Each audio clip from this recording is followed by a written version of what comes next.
Okay, here I am, all ready to go at the Bridgestone Winter Driving School.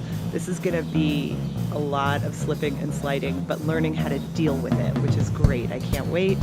We're going to be driving Toyota cars on a special track in all kinds of different situations.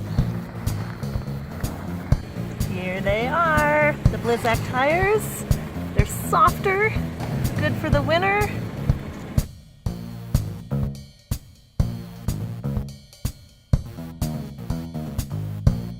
Go, go, go.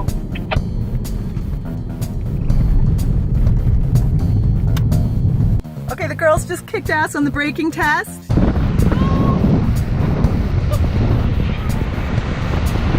This is not me driving. This is Mark driving, as you can tell. Oh, a professional.